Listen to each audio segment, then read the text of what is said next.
my dears, and welcome back to my corner of the internet. I'm Shannon, and today I've got another spoiler-free review to share with you guys. It's Saturday, March 2nd, and we've been having a bit of a snowstorm today. I'll put a little clip of it here. We are having a snowstorm out here tonight. But anyway, what I did today was, from beginning to end, I read She's Not Sorry by Mary Kubica. This is the first book I've read from this author, although I know she's got a bunch of books that people love. So when I saw this on NetGalley, I knew I had to try to grab it, and I was lucky enough that the publisher sent me a copy. So this was so good. I didn't really know what to expect. Like I said, I hadn't read this author before, but let me tell you, I loved it. So I'll give you a brief synopsis. No spoilers, of course. That's my dog. She's just prancing about. So basically what we have here is the story of a woman named Megan, and she's a nurse at a hospital. And there's a lot going on. First of all, she's got a new patient, a woman who appears to have jumped off of a bridge in the city they live in, which is Chicago. And she's in intensive care. And Megan is her nurse. She's 32 years old. No one really knows why she jumped. Her parents are eventually located, and they're surprised to learn that she was even in town, because last they heard she had been living in California.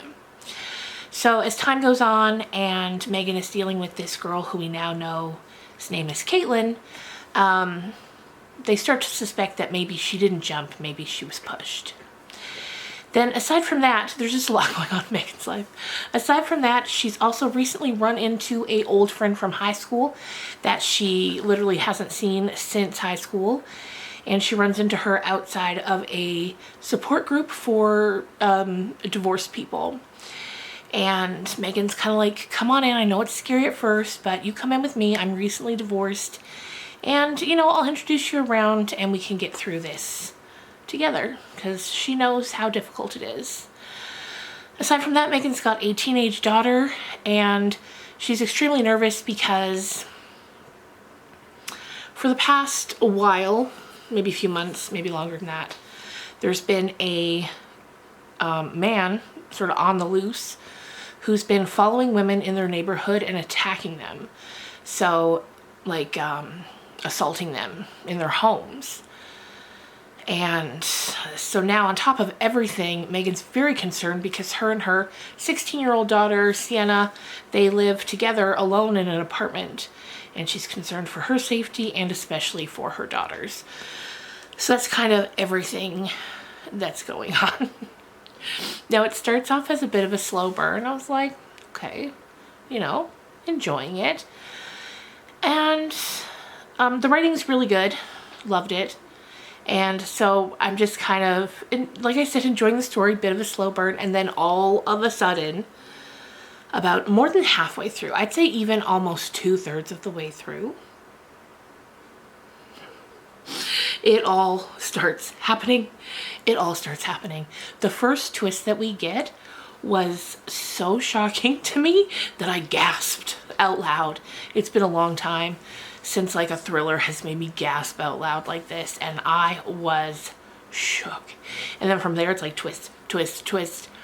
But it's done in that sort of way that when you look back, once you've reached the end of the book, oops, you're like, wow, that is so intricately plotted and planned. Sometimes when twists get too intense, you start to think that they were just thrown in there, twists for twist's sake. But no, this is so good. If you've read from Mary Kubica before, then I would assume she's probably done this before in other books, like just exquisite twists.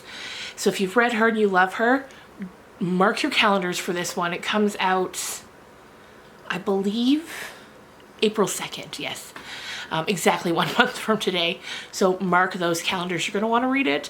And if you haven't read her like me, and you love a good thriller, like you love a twist that just knocks you right off your feet, mark your calendars for this one. She's Not Sorry. It is so good.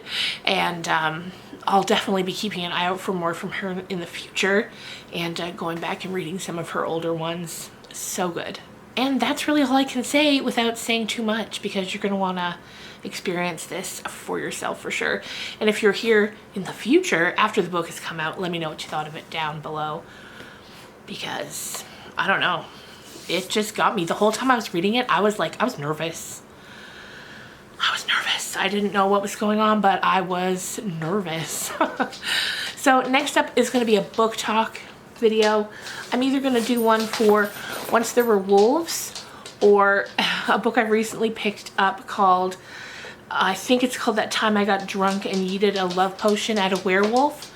I saw that at the store and I had to get it because that title was too much. It was too much, and I had to pick it up to see what's going on. So if you've got any preference for which I do first, let me know that in the comments down below. You can either say wolves or werewolf. I just realized they both, I didn't realize that before. Yeah, say wolf or werewolf, and we'll get it started. So thank you guys so much for watching. I hope you're having a good weekend, and if you're somewhere where it's cold and snowy like I am, I hope you're staying warm. Bye guys.